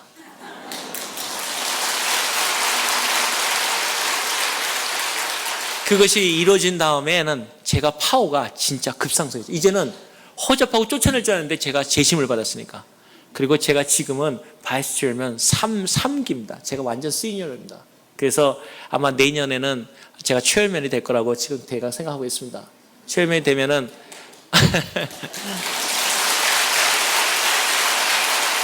하나님께 영광 돌리고, 제가 생각하는 것은 실력으로 되는 것이 아니라, 제가 지금도 제 마음속에 그를 기억합니다. 하나님께서 내가 시키게 했다는데 네가 뭐 기분 나쁘냐, 거기에 응답 안 했으면 저는 지금 계속해서 그 자리에 있었을 거 아닙니까? 중요한 사실은 하나님 앞에 전심으로 기도하고 그분이 누구인가를 확인해 드리는 일입니다. 하나님이 정말 내 하나님인가? 우리 여러분 그 많은 소재에 그런 얘기를 많이 하지 않습니까? 비가 안 와가지고 가뭄이 되니까 목사님들하고 모든 분들이 다 기도를 해가지고 이제 철야를 하고 하나님 비 내려달라고 나가는데, 이제 나가보니까 아직 하늘이 쨍쨍하다는 거죠. 근데 어린아이가 우산을 들고 가니까 목사님이 화를 내면서 왜 우산 들고 오냐고. 그러니까 아이가 아빠가 기도했는데 비가 오지 않느냐고. 여러분, 우리가 기도하고 우리 기도를 믿지 않는다면 하나님께서는 거기에 대해서 응답하지 않는다고 생각합니다. 여러분이 젊을 때 꿈을 갖고 그 하나님을 이끌어 나가면 하나님께서 여러분을 어떤 방법으로도 쓰신다고 믿습니다. 제가 오늘 부끄럽게도 제가 여러분이 생각하는 것만큼 세계무역센터 부소스님 되면 능력과 세계를 제패하면서 올라갔으면 얼마나 좋으실까요만은 제가 이 정도 수준밖에 안 돼서, 그러나 중요한 사실은 확실하게 얘기해 드린 것은 제가 한 것이 아니라 하나님이 하셨다는 사실입니다. 나는 그것이 내 마음에 너무나 감격스럽고, 나같이 부족한 사람을 하나님께서 그러한 방법을 통해서 나와 대화하시고 말씀하시고 도와주신 하나님을 너무나 사랑합니다. 그 하나님이 내 자리를 내가 나래도 저는 당장에 내려갈 수 있고, 저는 하나님께 기도하는 것이 있습니다. 총재 자리를 원하는 것이 아니라 하나님의 사람으로서 하나님의 일을 할 수 없다면 주님, 나는 원치 않습니다. 제 진심이고 하나님이 제 마음을 아십니다. 제가 원하는 것은 하나님의 사람으로서 무역을 통한 세계 그 선교를 원하는 것이지 내가 어떠한 다른 목적으로 가는 것이 아니길 하나님께서 아시기 때문입니다. 저는 오늘 여러분이 성공적인 비즈니스를 얘기를 하기 위해서 이제 드디어 정말 비즈니스로 돈도 벌 수 있는가? 그렇습니다. 하나님 믿으면 돈도 법니다. 왜 버리냐? 제가 돈 안 벌고 그냥 꿈으로 된다? 절대 아닙니다. 됩니다. 여러분, 하나님 믿는 사람, 여러분이 제가 이렇게 생각해요. 여러분이 특별히 은혜를 받으신 분은 돈을 안 벌 수 있습니다. 하나님이 특별히 사랑하셔가지고 특별한 목적인 사람은 기도하셔도 돈 안 주실 수 있습니다. 그러나 저같이 최소한 평범한 사람들은 하나님이 기도하면 여러분 생활을 풍성하게 하십니다. 여러분이 기도하시면 여러분의 병을 고쳐주시고 여러분이 기도하시면 여러분의 그 고민마저도 해결해 주십니다. 그래서 우리가 얘기할 때는 어린애같이 붙일 때 하나님께서 우리에게 비록 하나님 생각이 고상한 기도가 아닐지라도 하나님은 우리의 기도를 들으신다는 것을 저는 확신합니다. 저는 비즈니스를 얘기하면서 참 마음속에 지금도 생각하는, 여러분 캘리포니아에서 계시기 때문에 캘리포니아에 일어난 일이기 때문에 제가 실명은 거론하지 않겠습니다. 제가 힘들고 어려울 때 저 같이 일했던 세크터리라고 하긴 뭐하고 저 같이 일했던 제 일을 돕고 있는 그 여자 클럭이라고 할 수도 있고요. 있었는데 같이 고생을 했는데 어느 날 저한테 딱 오더니 하는 얘기가 있었습니다. 여러분 혹시 기억하시는 분도 있을 거라서 제가 그러는데 캘리포니아사상 최고의 복권이 당첨됐습니다. 2,800만 달러. 2,800만 달러를 일하는 여자가 저 같이 일했던 바로 저하고 세크터리 됐던 분이 그걸 받았습니다. 기분 엄청 안 좋더라고요. 멀리 있는 사람은 괜찮은데 바로 나오고 옆에 있던 사람이 2,800만 달러를 그 당시 몇 년, 15년, 16년 전에 받았다 생각해 보시죠. 기분 좋은 사람 아무도 없습니다. 근데 놀라운 건요. 그분이 그 번호를 꿈속에서 다 봤는데 거기는 예수 믿는 데가 아니고 정말 혼합 종교라고 생각합니다. 그러고 나서 그 집안이 5년인가에 풍지박산이 났습니다. 여러분, 하나님께서는 공짜 돈을 좋아하지 않으십니다. 하나님 앞에서 우리가 꿈속에서 번쩍 나가서 복권을 주신다면 이 세상에서 복음도 마찬가지로 하나님이 지금 꿈 앞에서 확 나타나시고 공중에 한번 싹 뜨시면 다 예수 믿습니다. 그러나 하나님은 우리 발걸음을 하는 우둔한 자를 통해서 세상의 어리석은 자를 통해서 참으로 현명한 자들을 부끄러워하기를 원하시기 때문에 우리의 작은 정성을 사랑하시고 과부의 랍돈을 부자의 모든 것보다 사랑하시는 그 주님이기 때문에 얼마나 멋있는 하나님입니까? 과부의 랍돈을 더 사랑하시는 주님, 그 하나님 앞에 우리가 서 있습니다. 사실 복권이 그분이 된 다음에 저도 복권이 됐습니다. 60만 불 됐습니다. 제가 어느 날 딱 이렇게 하고 있는데 하는데 제가 자는데 저희 아내가 막 깨우는 거예요. 여보. 제가 얼마나 고생할 때입니까? 딱 그래, 여보, 복권 당선됐다는 거예요. 저도 정말 눈이 번쩍 뜨더라고요. 60만 불 됐다는 거예요. 그러더니 그 다음 말이 저를 더 놀라게 했습니다. 꿈에. 저를 완전히 얼마나 저희 아내가 못 살아서 꿈속에서 복권 된 걸 그렇게 날뛰듯이 좋아하면서 저를 보고 여보 복권 됐어. 난 정말 된 줄 알았습니다 그때. 그래서 가만히 내가 노려보듯이 쳐다봤습니다. 그래서 60만 받고 뭐 했는데, 그러니까 저한테 한 얘기가, 여보가 하도 고생하고 불쌍해서 그런데 하나님 앞에 먼저 헌금 띄워놓고 내 꿈속에서 할 건 다 했더라고요. 학비 띄워놓고 애들 또 우리 애들 그동안에 생일 파티도 못 해준 아이들 마음이 안에서 자전거도 사주고 뭐 했다는 거예요. 그래서 내가 이 어리석은 아내야, 꿈속에서 60만 불 다 헌금했으면 하나님은 정성을 받으신 분인데 60만 불 크레딧 늘었을 텐데 그걸 꿈속에서 헌금하라고 나오냐 이 여자. 다시 꿈속에 들어가. 제가 꿈에 대한 얘기는 하는 이유는 그 다음 이야기 때문에 그렇습니다. 제가 하나님은 공짜를 주시지 않지만 꿈도 하나님께 드리면 정성을 받으신다는 겁니다. 제가 얼마나 못 살았는 얘기를 한 가지 더 하자면은, 저희 딸이 아까 말한 은혜 얘기, 아침에 정말 그 은혜 얘기가 바로 그레이스 얘기라고 제가 들었는데, 그 딸이 아빠가 하도 불쌍해 보이는 거예요. 걔가 제 일생의 꿈이 뭐냐 그러면은 미용사였어요. 왜 미용사인지 압니까? 자기 엄마는 가면은 팁을 받는데 엄마 아빠가 맨날 1불짜리 센단 말이에요. 아빠는 돈 벌어오는 것 같지가 않아. 그러니까 나는 저 미용사가 돼가지고 아빠 엄마를 행복하게 해줬어요. 일생 꿈이 미용사라는 거예요. 근데 이 딸이 5살 때인가 되니까 아빠 생일 선물을 줘야 되는데 돈이 없으니까 저한테 봉투에다가 딱 줬어요. 아빠 이제 염려하지 말라는 거예요. 아빠는 이제 부자야 그러는 거예요. 그래서 얘가 또 무슨 선물을 줬나 했더니 지 할머니를 닮았는지 아무튼 편지를 하나 써놨다고요. 그래서 그 편지를 딱 열어보니까 그림을 그렸어요. 막 그려놨는데 그냥 그 돈 그림을 그려놓고요. 딱 이렇게 써놨어요. $1 million. 근데 그 밑에 더 웃겨요. 딱 뭐라 하면 내가 돈은 절대로 가짜 돈 만들지 않는다 이런 거 알거든. 그러니까 뭐냐, Bank of Grace. 딱 그레이스 은행에서 말하는 100만 불짜리. 그리고 아빠 걱정하지 말라는 거예요. 근데 제가 생각할 때 그런 꿈에 대한 얘기는 사실 그런 얘기입니다. 저는 정말 하나님 본 적도 없고 그렇지만 어느 날 저희 아내가 또 2번째 꿈을 꿨습니다. 이 참 미련한 아내가 꿈을 꿔서 이번에는 뭐 꿈이 아니냐니 수영장에 있었는데 수영장에 잉어가 제 팔만한 잉어가 펄떡펄떡 너무 많아가지고 막 뛴다는 겁니다. 이건 분명히 돈이 아니면은 우리가 많이 성결을 많이 한다는 꿈이라는 겁니다. 그래서 제가 그랬더니 거기다 2번째 단서가 더 재밌어요. 그만큼 가난한 아내였으니까 그런데 자기는 돈이었으면 더 좋겠다고 그러는 거예요. 그래서 내가 믿음대로 될 줄알아. 그런 다음에 한 일이 중요한 겁니다. 저희 아내랑 같이 손을 잡고 기도했습니다. 하나님, 이 꿈을 하나님께 드립니다. 이것이 사람을 잡는 꿈이든 돈이 되는 꿈이든 하나님은 필요치 않습니다. 하나님께서 받으시고 우리를 내가 이거밖에 꿈밖에 정말 가난한 아내와 가난한 남편이 하나님께 드릴 것이 정말 꿈밖에 없습니다. 주님. 그러나 주님 불쌍히 여겨주십시오.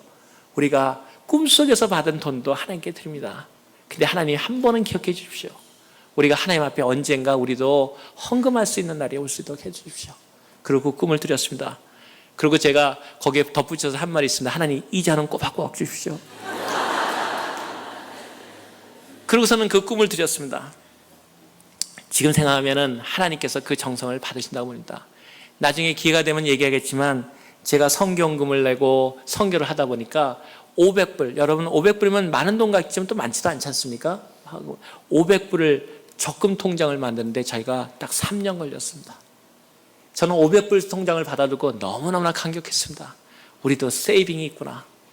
여기 많은 분들이 어려운 분들이 있을지 모르지만 3년 만에 500불 가졌다 이 얘기는 상당히 심각한 얘기로 들리실 줄 압니다. 저는 3년 만에 500불을 모았습니다. 그래도 하나님께서 우리를 절대로 버리시지 않으셨습니다. 제가 오늘 하나님하고의 이제 드디어 어떻게 비즈니스가 성공했는가, 그걸 통해서 하나님하고의 비즈니스가 성공했는가를 얘기해드려요. 저는 비즈니스맨이 아닙니다. 그러나 하나님하고는 비즈니스합니다. 왜냐하면 하나님하고는 그분과는 경쟁하고 그분에게서 그 풍요로움을 우리가 누릴 수 있다는 것은 놀라운 축복이기 때문입니다. 제가 어저께 아침에 잠깐 얘기한 대로 선교 얘기는 나중에 한 번 더 드리겠는데, 선교지에서 자비랑 선교사로 나갔다가 들어오니까 제가 못 사는 집안이 얼마나 더 어렵겠습니까? 근데 하나님께서 우리를 다 먹여 살리시고 그 떨어진 게 없이 만들었습니다. 근데 교회에 들어오니까 참 제가 견디지 못할 일이 하나 생겼습니다.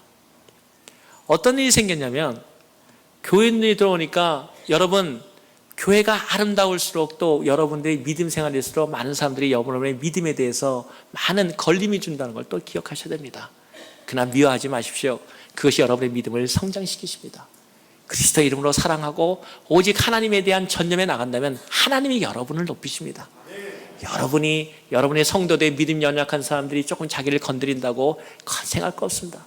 하나님을 믿는 자, 그 이름을 믿는 자는 하나님이 그 이름을 영원하게 하십니다. 근데 제가 들어와서 이렇게 보니까 제가 제일 마음 걸리는 교회 생활에서 제가 아주 시험을 당할 뻔한 일들이 많았습니다. 뭐냐면은 저희 비슷한 연배들, 저희 그때 연배가 되면은 이제 한창 미국에 와서 좋은 차도 사고 이럴 텐데, 저는 날마다 어저께 얘기를 드렸지만 생수 먹고 다니는 차 얘기 듣지 않습니까? 차가 자꾸 저기 30마일만 하면은 자꾸 뜨거워져 올리는데 거기다 수돗물 넣으면은 이게 더 뜨거워져가지고 꼭 생수 넣고 40마일 가면 또 채워놓고 좀 진정시키고, 얘야 좀 진정해라. 그리고 차를 타는 그런 차를 타고 다녔다는 거죠. 근데 많은 사람들이 했는데 그 한 분이 여기 그 로스앤젤레스에서 굉장히 성공을 했어요.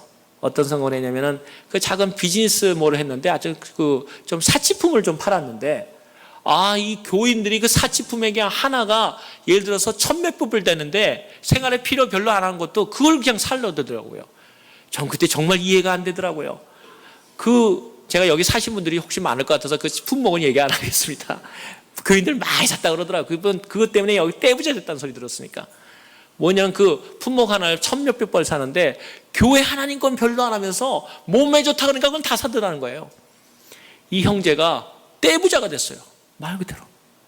그런데 그 형제는 믿음도 없고 교회 생활을 한마디로 와가지고 이렇게 비즈니스 하기로 다녔는데 제가 보니까 믿음 있다 그러고 그 선교도 갔다 왔다는데 별로 마음에 안 드는 거예요. 그랬더니 저한테 하는 얘기가 있습니다. 경제 전공하셨다며요? 그러니까 경제 전공인데 왜 돈은 그렇게 못 벌어요? 가로치고가 안 나오는 거예요. 그리고 하나님을 믿으시면 하나님이 도우신다며요. 가로치고 또 봐요. 근데 왜 이렇게 못 살죠? 그러면서 저한테 재정이 제가 약하니까. 저는 별로 거기에 생각하고 하나님께서 도와주시겠죠. 괜찮습니다. 그런데도 자기는 갈수록 돈 많이 벌고 좋은 차 살고 막 이러는데 제가 볼 때 정말 기가 막힌 형편없는 청년인 거예요. 제가 저 사람은 저거 바보도 아니고 공부했다면서 성공도 못하고 돈도 없고 애는 자기 애들은 좋은 데도 못 보내고 말이야. 저거 저러고 살아? 제 마음속에 시험이 오기 전에 하나님 앞에 하나님 정말 제가 이렇게 살아야 됩니까? 그런 생각이 들더라고요. 그러다가 결정적인 일이 일어났습니다. 그 사람이 떼돈을 보니까 그 다음에 그 오렌지 카운티 거기서 제일 동네에다가 집을 갖다가 제일 좋은 걸 못 사. 그 집이 워낙 비싸니까 그 동네가 거기서 제일 좋은 동네 단지에 거기서 그래도 꽤 좋은 집을 사게 된 거예요. 완전히 그거는 대단한 뉴스죠. 왜냐하면 그 나이에 그 좋은 데 산다는 건 그 당시에 상상이 안 갔거든요. 그러고 나서 첫 번째 그 집들이 하는 초대장을 절 주더라고요. 저 정말 가기 싫었습니다. 그리고 요새 하나님이 좀 쉬시나요? 이러기도 하고 정말 가슴 아팠습니다. 이거를 싸우려니 또 교회 저 때문에 안 나왔다는 소리 듣게 할 수는 없고 그래서 또 동갑이고 진짜 그거 힘들더라고요. 그래가지고 제가 정말 가기 싫었는데 정말 기도하고 그 초대집에 갔습니다. 오렌지 카운티 그쪽에 잘 산 동네에 들어가는데 그 샀다는 집을 보니까 정말 기가 막히더라고요. 하나님, 저는 언제 이런 집 사보죠? 주님? 그러니까 별로 응답도 안 해주셔. 그럴 때는 꼭 출장 가셨는지 별로 응답 안 해주시더라고요. 그래가지고는 거기서 이제 같이 기도하고 나와서 했는데 밥도 안 넘어가더라고요. 맛있는 거 나왔는데 나와서 그 집둥네를 보니까 이렇게 사는 사람들도 있구나 그런 생각하니까 괜히 애처로운 마음이 제가 들더라고요. 나는 참 정말 내가 제대로 사는 거 맞나? 그런데 내 애들을 이렇게 고생시키고 내 아내는 정말 돈도 없는데 저렇게 살아가는데 정말 이렇게 하는 것이 내가 정말 이렇게만 해야 되는 걸까? 그런 생각이 들더라고요. 그래서 제가 참 측은한 마음이 아파가지고 그 동네를 좋은 동네에 사는 데를 이렇게 걸어놨습니다.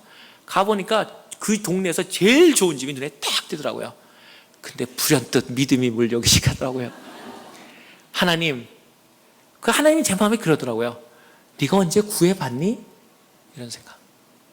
네가 언제 나한테 그거 구했니? 생각해보니까 구한 적이 없더라고요. 그러면 구해보죠, 너도. 그래가지고서는요, 딱 봐가지고 그 단지 비싼 동네에서 제일 좋은 집을 딱 찍었어요. 하나님, 저 집 주십시오. 왜 그랬냐면은, 그러다가 안 되면 괜찮잖아요. 위로가 되잖아요. 웬만한 집 안 되면 얼마나 시험 들겠어요, 제가.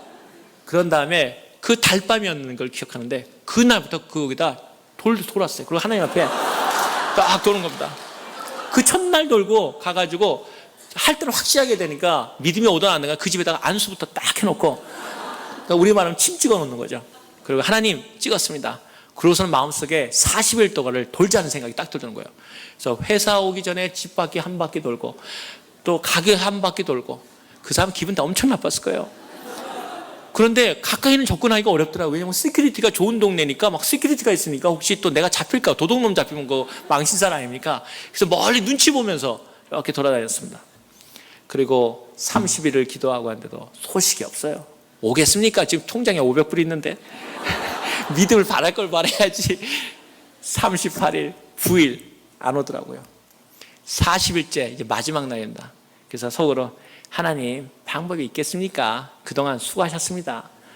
저도 뭐 해볼 때 했는데 사람들한테도 뭐 이런 얘기해도 나중에 이런 건 간증 안 할게요. 그래서 이제 제가 하지만 40일째를 이제 마지막 밤이 오면서 늦었는데 이렇게 주위를 돌라고 갔습니다. 근데 신기한 일이 일어났어요. 평상시에 불이 환한데 이렇게 스테인글라스가 지나 있는데 그 집이 얼마나 잘 만들었는지 창문이 다 스테인글라스예요.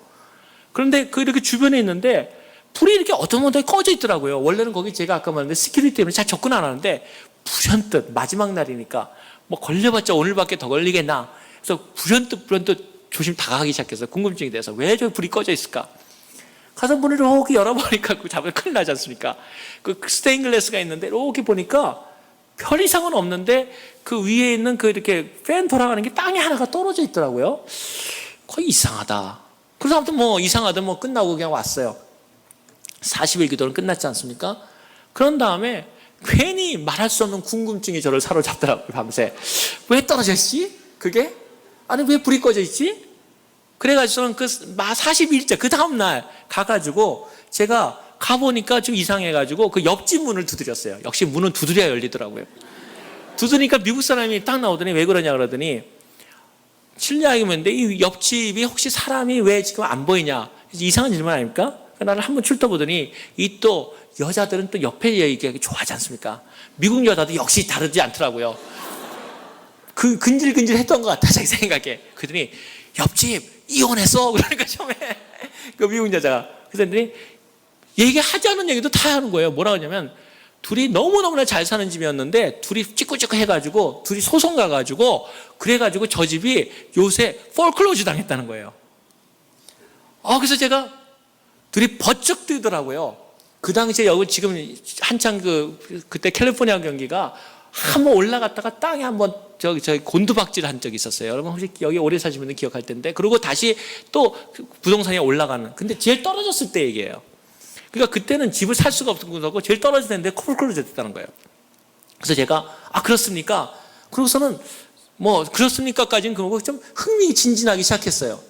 그래서 거기를 뭐 단수될 거 없나 하고 들어왔는데 아무것도 없는데 문에 그 광고 같은 게 하나 딱 붙어 있더라고요. 그건 뭐냐면 그 은행에서는 내가 할 때 콜드웰 뱅크인가 하여튼 뱅크 이름이 딱 써 있는 거예요. 혹시나 몰라 그래가지고 써갔어요. 회사에 이제 가가지고 기도하면서 이렇게 생각하다가 그것도 궁금하잖아요. 40일 기도 끝났는데. 그래서 제가 계속해서 한번 생각을 하다가 한번 전화를 하기로 했어요. 그 전화번호를 하니까 혹시 주소 여기 오렌지 카운티에 있는데 아냐? 그랬더니 잠깐 기다려보더니 그거 왜 묻냐? 묻더라고요. 그래서 내가 그 집이 폴클로즈 되지 않았습니까? 그랬더니 깜짝 놀라는 거예요. 너 어디서 알았냐? 그 폴클로즈 며칠 안 됐는데 아직 광고도 안 나갔는데 네가 어떻게 하냐는 거예요. 그야 다 아는 방법이 있고 전화로 하는 거니까. 그래서 왜 묻냐는 거예요. 폴클로즈. 그래서 내가 그 집을 좀 살까 하는데 살까 하는데 그래서 내가 물어보는 거라. 그랬더니 가만히 있더니 저보고 이제 제가 안마 해도 이제 그때 악센트가 들리잖아요. 그러니까 이게 동양계 같이나 외국인을 봤는지 그 집이 얼마나 비싼지 아냐고 그러더라고. 가격을 아냐고 그러더라고. 그래서 내가 가격은 뭐 나는 정당한 가격을 준다고. 그러니까 우선 내가 폴클로즈의 가격을 좀 그걸 사고 싶다고. 그랬더니 저보고 그러면은 자기 그 보스 그 담당자가 올 테니까 전화를 다시 하라고 그러더라고요. 그래서 길이 열렸어요. 그 다음에 다시 전화를 제가 다시 했거든요. 전화도 안 해주더라고요. 제가 전화를 했어요. 했더니 전화를 받더라고요. 그러냐고. 그래서 그 가격이 근데 우선 자기 만나려면 대가 가격이 얼마인지는 당신이 아냐고 나 묻더라고요. 근데 이 크리스찬은 당당해라 그렇지 않습니까? 그리고 그 사람 가격이 중요한 게 아니라 내 가격이 중요한 거예요. 그래서 내가 생각하는 가격을 딱 얘기했어요. 그랬더니 순식간에 정막이 흐르더라고요. 그랬더니 전화가 말 그대로요. 아무 소리 안 하고 딱 끊었더라. 난 처음에 이 사람이 그냥 전화 잘못 끊어진 줄 알았어요. 또 걸었거든요. 그랬더니 세크레터리 봤더니 장난하지 말라는. 잘못 말하면은 자기네 거기 비즈니스 시장 내니까 그런 소리 하지 말고 확실하게 시리어스 너희 브로커를 통하던가. 브로커도 제가 왜 브로커 씁니까? 돈도 없는데. 그러니까 브로커가 저한테 물어볼 거 아닙니까? 뭐 얼마 냈고. 그러니까 제가 안 하고 전화 건 거 아니에요. 그러니까 하지 말고 브로커 통해서 하라고 그러더라고요. 그래서 제가 다시 전화를 했습니다. 내가 사겠다는 사람이 만나서 얘기를 해야 될 거 아니냐. 그랬더니 그러면은 자기네가 가격이 얼마 정도는 얘기하는데 이 정도는 줘야지 되지 않느냐 그러더라고요. 그래서 내가 시중 가격이 얼마냐 물고 한번 한번 트라이 해보겠다. 그러니까 내 가격에서 한번 올려보겠다 했더니 그 가격은 얘기하지 말라고 그러고 전화가 또 끊어졌어요. 그 다음에는 믿음이 안 오더라고요. 왜냐하면 제가 말한 거에 한 3배인가 4배 가격이었어요. 그래서 이건 안 되겠다. 그리고 하나님께서 하나님 다시 수고하셨습니다 생각하고 저는 이제 사실 잊어버렸어요. 한 일주일간은 마음은 좀 괴로웠지만 내가 언제 그 집 한 것만으로 재미로 그래도 미국 체제를 좀 알아봤다. 그걸로 이제 만족하고 일주일 끊었는데 일주일에 따로 제 메시지가 남아있어요. 콜드웰 뱅크에서 전화를 해달라고. 그래서 웬일이야 또 욕하려고 전화하는 것도 아니겠고 그래서 전화를 했습니다. 그랬더니 그 담당 세크리티가 봤더니 그 담당자를 바꿔주는 거예요. 웬일이야? 그랬더니 그 사람이 저를 보더니 저보고 한 얘가 너 이거 정말 사고 싶은 마음이 있냐? 얼마나 말하고 사고 싶은 마음이 있냐 그러는 거예요. 그래서 그렇다. 그러니까 너 첫마디가 very lucky man이래요. 그러더니 자기하고 하면은 자기가 바쁘니까 뭐 요강을 얘기하겠대요. 뭐냐면 자기가 지금 폴클로저 내놓기도 그렇지만은 자기네가 몰기지가 아까 말한 대로 이혼하게 되니까 막 몰기지를 빼간 거예요. 몰기지가 4개가 걸려 있대요. 근데 자기 몰기지는 너는 어떻게 기가 막히게 첫 번째 몰기지 자기한테 전화를 건 거래요. 그러니까 자기로 봐서는 솔직히 말하면 자기네 돈에서 더 받고 얼마 받으면은 자기네는 그 이익을 충분히 1차 몰기지, 1차 론 담당자니까 그것만 하면 자기는 상관없다는 거예요. 그러니까 그거 낸다면은 한번 하고 그다음에 자기네가 시중 가격에 최소한 3분의 2는 내면은 자기네 회사도 돈을 벌어야 되니까 3분의 2 정도면 한번 해볼 마음은 있다 그러더라고요. 그래서 제가 no 그랬습니다. 나 돈 없으면 3분의 1 없는데 뭐 가슴만 하면 3분의 1 안 되고 그래서 내가 이젠 내가 하겠죠. 말씀은 참 고맙다. 그런데 사실 나는 돈이 있다 없다를 떠나가지고 내가 생각하는 가격이 한 건 아니다. 내가 하는 게 얼마냐 그거는 말해주기 힘들고 하여튼 당신이 나하고 말하는 가격은 아니다. 그래서 감사하다. 저는 이미 안 된다는 생각을 해서 그런 거죠. 돈이 없으니까. 그러고 끊었습니다. 그리고 얘가 또 끝났어요. 이틀 후에 또 전화가 왔어요. 이번 메시지가 또 이번에는 그 사무실로 와달라는 거예요. 또 왜 와달라고 그러냐. 참 바쁜 사람을 자꾸 와라. 그래서 그도 갔습니다. 제가 가니까 그 사람이 막 그 사무실에 그때 여기 어딘가 얘기하는데 그 막 어지럽게 막 이렇게 옮기는 모습이 보여요. 그랬더니 저를 들어오라고 그러더라고요. 그 버스가 들어오더니 네가 그 사람이냐 그랬더니 너도 참 재밌는 사람이다 그러면서 내가 아시아인 같은 액센트는 들었는데 하여튼 너는 운 좋고 뭐 저를 막 그러더라고요. 그래서 뭐 하여튼 본론으로 들어가자 그랬더니요 저한테 그러더라고요. 저를 딱 앉히더니 정말 얼마 낼래? 그래서 내가 그건 나한테 자꾸 묻지 말고 몰기지가 얼마가 나는 크리스찬은 내 마음속에 있기 때문에 너한테 손해보게 하고 싶진 않다. 난 상당히 페어라는 사람이기 때문에 당신의 론이 얼마냐를 얘기하라. 그랬더니 얼마래요. 근데 그거는 가격이 아니래요. 그래서 내가 정확하게 나는 두 말 하고 싶지 않다. 한 말 하겠다. 당신이 갖고 있는 론에다가 수고 많이 했으니까 이자 붙인 거. 그거는 내가 물 능력이 해보겠다.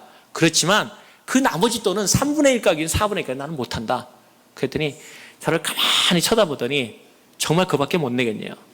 그래서 나는 있는 거 없다는 사람은 안 한다. 난 정말 그것이 정당한 가격으로 생각한다. 그게 얼마나 황당한 얘기입니까? 집가격에 4분의 1 줬는데 그 몰기지에 이자만 하고 그러더니 자기도 그 사람이 참 재밌는 사람이에요. 근데 하나님께서 마음 움직였죠. 저한테 그러더라고요. 자기한테 재밌는 일이 생겼다는 거예요. 내가 전화한 후, 그 사람 참 솔직하더라고요. 전화한 후에 자기가 다른 뱅커에서 스카웃 됐대요. 스카웃 됐는데 거기서 이렇게 보니까 이 지금 저하고 딜하는 집은 워낙 누구든지 간에 팔 수 있는 그 좋은 케이스이기 때문에 만약에 그거를 안 팔고 처리를 안 하고 하면 자기는 자기 경력상에 아주 마이너스가 된다는 거예요. 그러니까 자기는 근데 그 스카우트 당하는 것을 빨리 한 데 일주일 내로 움직여야 되는데 이거를 시장에 내놓고 뭐 하는 시간을 하다 보면 자기가 떠난 다음에 이것은 미결제가 되기 때문에 자기 커리어에 문제가 있다는 거예요. 자기도 솔직하게 얘기하니까 그러니까 너는 운이 대박 좋다는 거예요.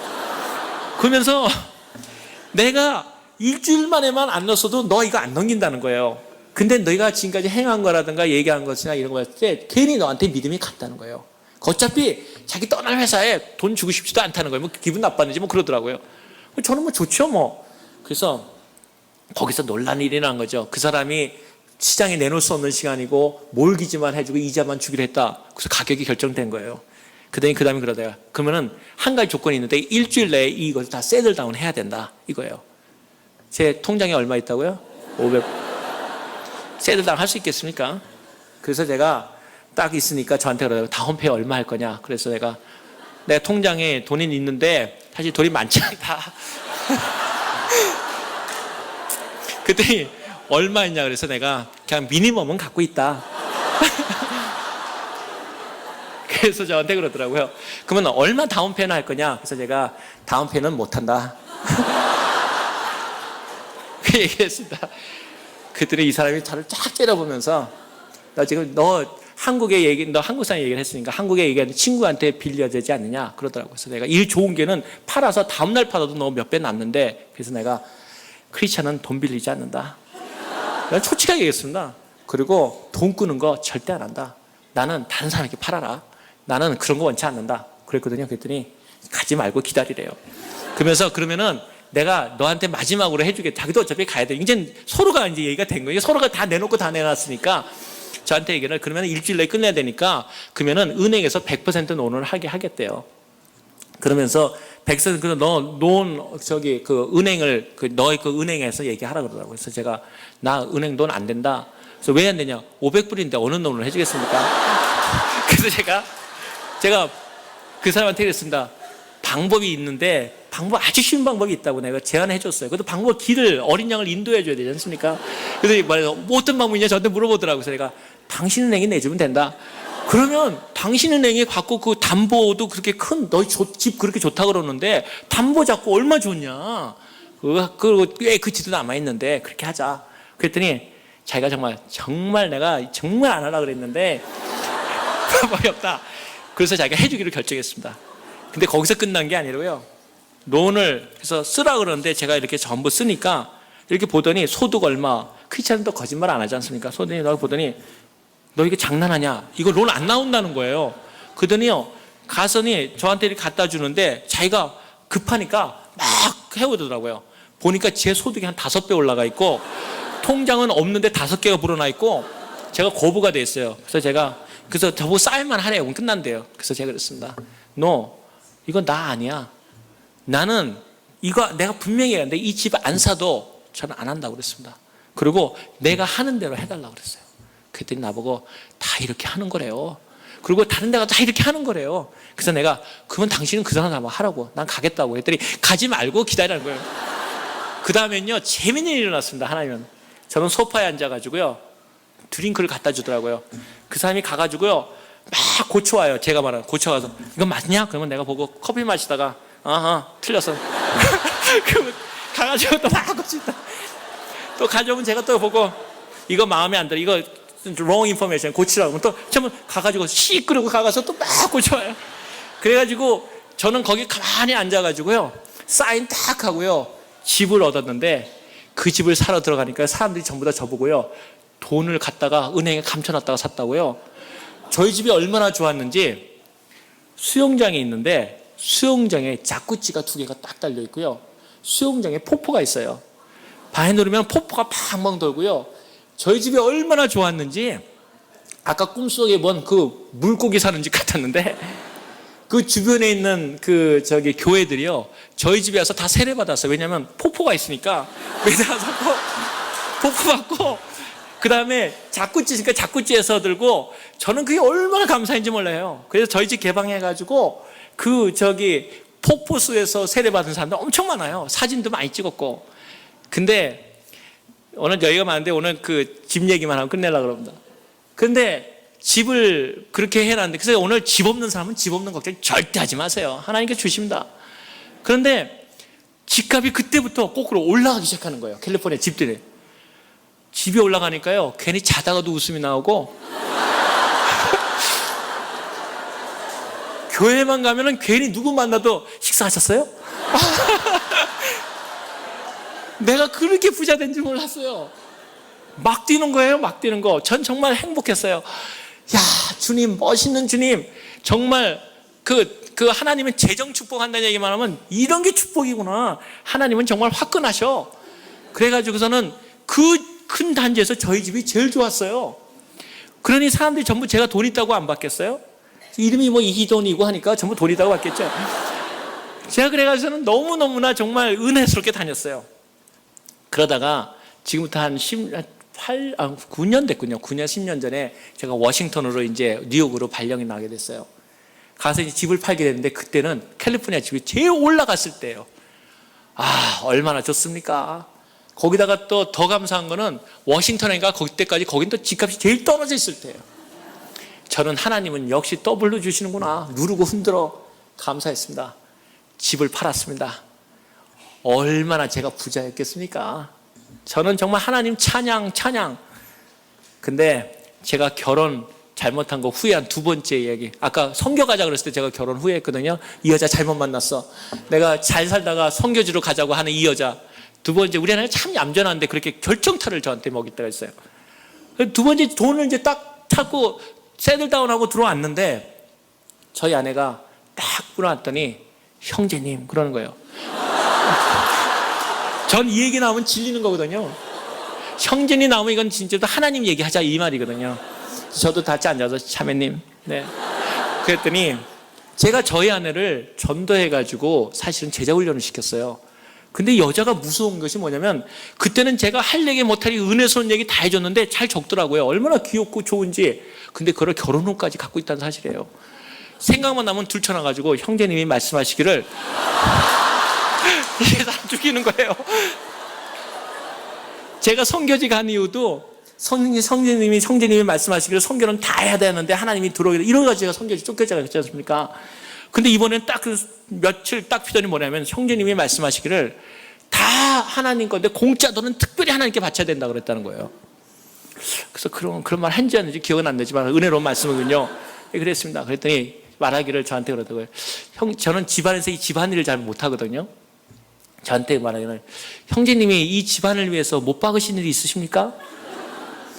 없는데 생각이 없는데요. 그랬더니 그럼 형제님이 이 집에 돈을 많이 내시고 사셨습니까?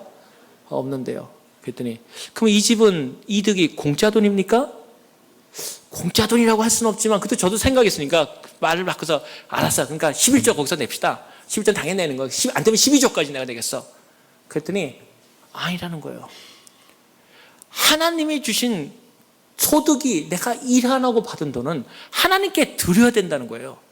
그래서 제가 놀라가지고 도대체 얼마? 계산해보니까 얼마겠어요? 다 드리잖아요. 제가 광신자인 줄 알았어요. 그래서 제가 여보 우리도 살아야지. 우리 워싱턴이면 어떻게 살라고? 그러니까 저희 아내가 아니라는 거예요. 하나님을 감동시켜야 된다는 거예요. 그래도 믿음이 안 오는 거예요. 감동 11조도 돼. 하나님은 총성을 받으신다 그랬는데 그랬더니 아니라는 거예요. 형제님이 재정을 맡겠다 그런 사람이 하나님 앞에 공짜 돈을 받든다는데 당신은 하는 일이 없는데 왜 그걸 주장하는 거예요? 그러다가 제가 두 번째 결혼 후회하고 제가 싸우다가 이 오기가 나가지고 마음대로 다 내던가 말던가 그랬더니요 거기서 잠깐 얘기가 끝나지 않았다는 거예요. 왜 뭐 어떻게? 그랬더니 받았는데 뭐 끝자리가 뭐 6만 불인가 이렇게 됐어요. 그랬더니 제가 또 형제님이 얘기하기를 하나님 앞에 온전한 성물을 드리는데 우수리를 드리지 않으라 그랬대요. 나 기억한 일 전혀 안 나요. 그래서 뭐 어떡하라고 그랬더니 그나마 그동안에 모았던 그 6만 불 말씀은 4만 불을 더 채워서 드리자는 거예요. 내가 벼룩에 간을 깨라 내가. 그러고 나서 그거를 갖다가 성경금을 하는 거예요. 그날부터 우리 아내가 미워 보이기 시작하는데요. 정말 얼굴도 보기 싫더라고요. 제가 그래서 저건 광신자야. 저럴 수가 없어. 저건 내가 어디 가서 그랬어요. 내가 약이 오르니까 어디 가서 절대 나한테 제자 훈련 받았다고 하지 마. 당신 이상한 사람한테 받았다고 그러라고. 그러고 나서 끙끙 앓고 있는데 마침 저희 친구가 그때 당시에 G 캐피털에 근무했던 친구가 전화가 왔어요. 급하게 전화 오길래 나보고 너 지금 혹시 한국에 갈 수 있느냐 그러는 거예요. 그래서 한국에 왜 그랬더니 그때 IMF 사태인가 한국에 좀 나가지고 거기서 G 캐피털에서 은행을 살려고 그랬어요. 그 은행을 사러 들어갔는데 다른 사람들 말을 먹이고 네가 친구니까 G캡도 자기 부회장인데 가가지고 한국 상황을 한번 좀 체크해주고 오겠니? 그거예요.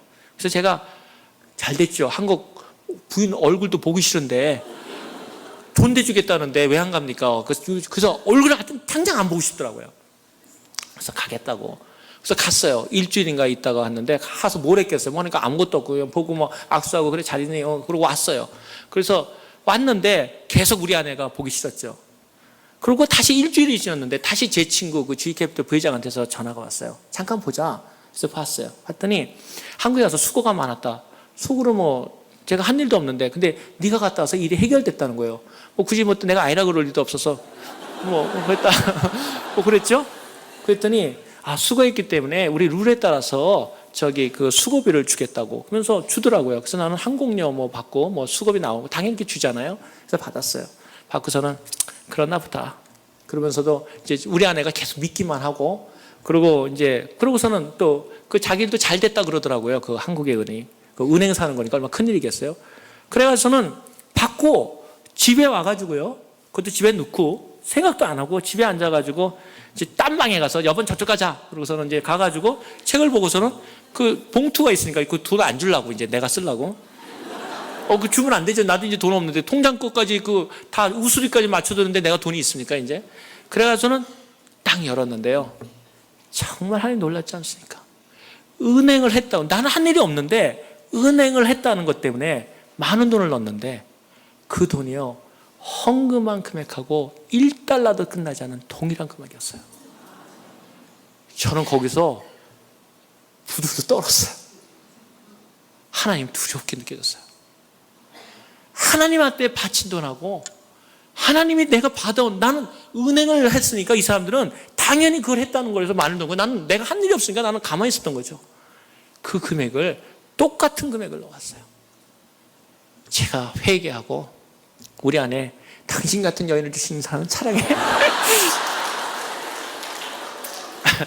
그러고 거기서 얘기 끝난 게 아니라 그러고선 집을 들인 다음에 저희가 헌금을 하고 저희 워싱턴에 가는데 이제 저도 마음이 또 뿌듯하죠.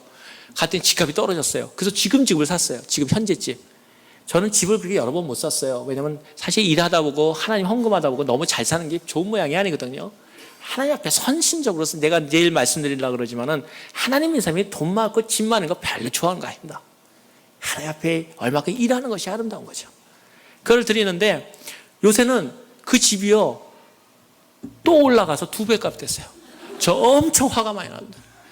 다른 사람들은 집도보다 좋은데 좋을 게 하나도 없어요. 저것도 분명히 팔면 공짜돈이라고.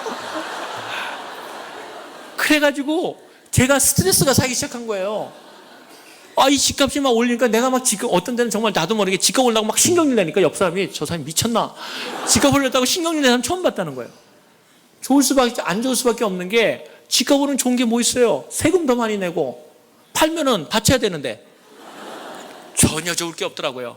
그래가지고 이번엔 저희가 선수를 쳤습니다. 사실 이 얘기는 조금 다른 얘기지만 제가 저희 그 두 번째 집을 결혼 21주년 될 때 저희 아내가 선수 치기 전에 제가 했어요. 우리 아내가 또 돈을 조금 해가지고 집을 다 페이오프를 시켰더라고요. 진짜 쫀쫀하게 생활을 잘해요. 자기 중에서. 그 다음에 다 됐기 때문에 저희 아내랑 기도했습니다. 여보, 우리가 하나님 앞에 이제는 팔리고 드리기 전에 먼저 드립시다. 그랬더니 우리 아내가 진짜 그렇게 나와야죠.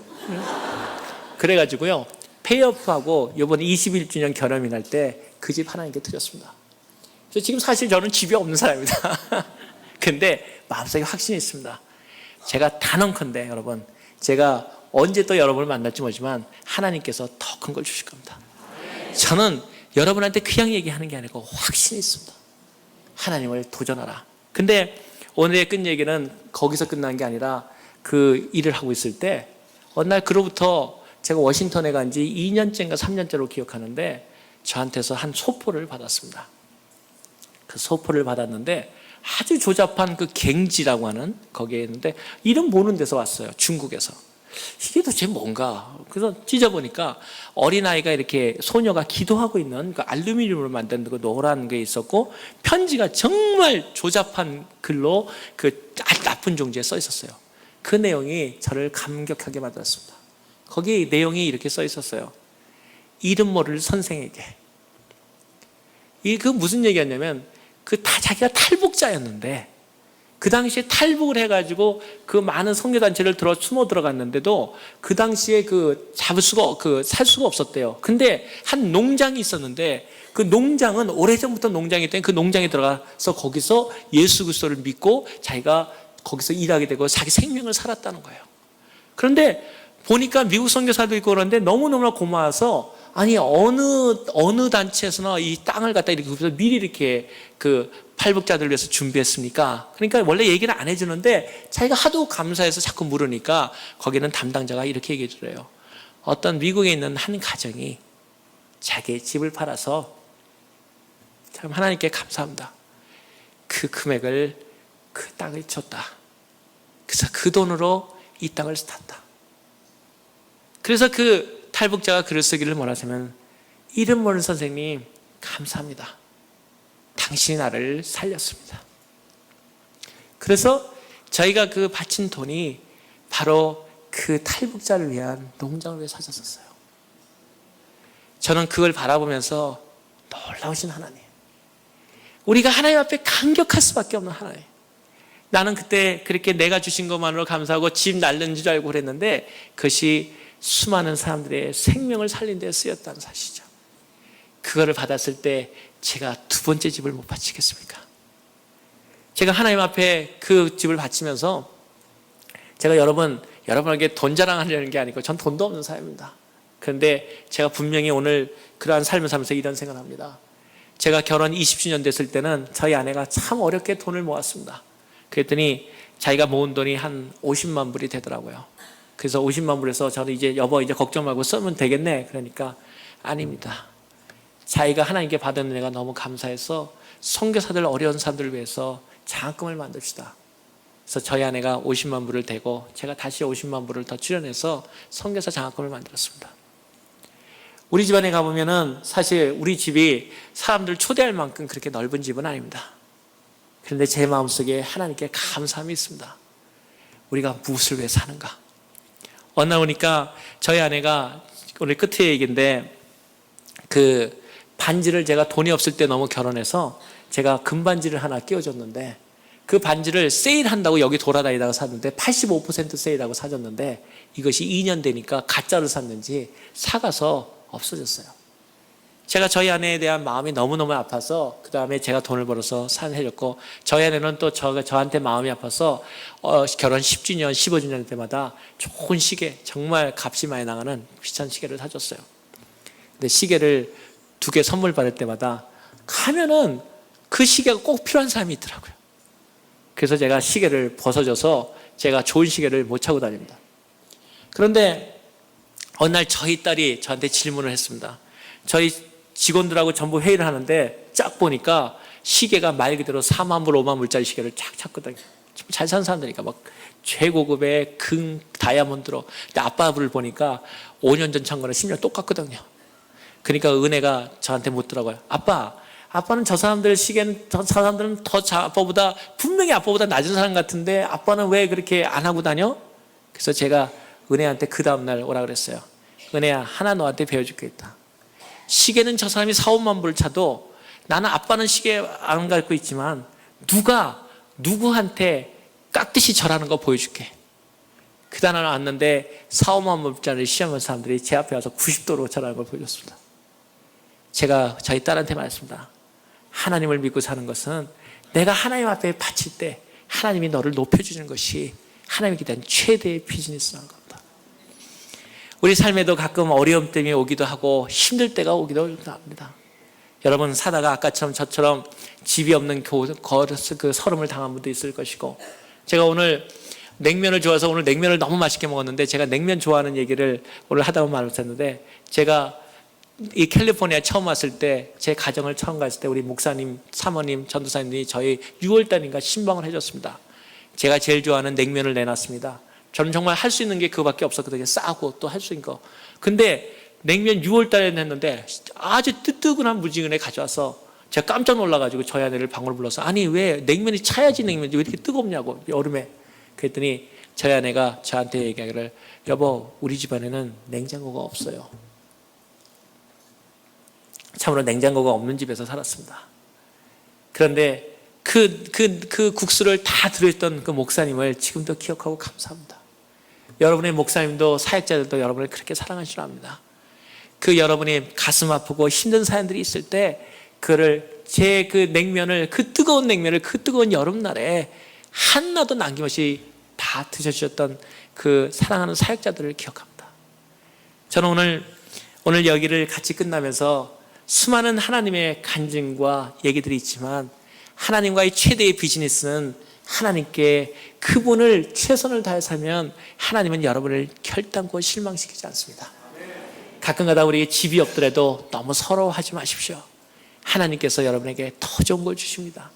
가끔 여러분이 다른 사람보다 못 배웠다고 해서 혹은 다른 보다 돈이 좀 없다고 해서 결단코 실망하지 마십시오. 하나님이 하시고자 하시면, 하나님이 쓰시고자 하면 언제나 여러분을 높이십니다. 그리고 여러분이 힘든 일이 있을 때도 언젠가 여러분이 그 일을 통해서 옛 얘기처럼 하면서 즐거워할 때가 있을 겁니다. 다시는 우리 가운데 눈물이 없게 하시고, 우리 가운데 사실 이민 얘기하자면 눈물 없이 얘기할 수 있는 사람이 누가 그렇게 많겠습니까? 그런데 하나님이 우리를 아십니다. 우리의 고통도 아시고, 또 예수 그리스도도 똑같이 그 이집트에 가보면 예수님도 애굽에 쫓겨가서 우리와 같이 이민자로서의 삶을 사셨던 그분이 이러한 세대의 삶을 살아가는 우리의 이민의 고통을 모르시겠습니까? 그분도 똑같이 언어의 고통을 당하셨다고 저는 생각합니다. 애굽에서 있을 때 애굽말을 써야 되지 않겠습니까? 그분도 우리와 똑같이 힘들어 하셨지만 그분이 우리의 힘이 되십니다. 여러분, 오늘 이 아름다운 토요일 밤을 우리가 맞이하면서 여러분 잘 오셨습니다. 그러나 이제는 인생이 비즈니스처럼 비지만 한 게 아니라 하나님 앞에서 진짜 우리 그 삶으로 나아갑시다. 그리고 우리가 좀 어렵더라도 너무 서러워하지 말고, 너무 슬퍼하지 말고 하나님 앞에 맡기면 언젠가 여러분이 그 얘기를 통해서 여러분의 슬픔을 노래로 만드시고, 그래서 우리가 똑같이 하늘나라에서도 즐거워하고 우리를 통해서 수많은 사람들이 은혜를 받고, 여러분보다 더 어려운 사람들이, 우리보다 더 어려운 사람들이, 우리는 저보다 더 어려웠다는 또 사람들이 이를 통해서 하나님을 찬양하고 하나님께 나올 겁니다.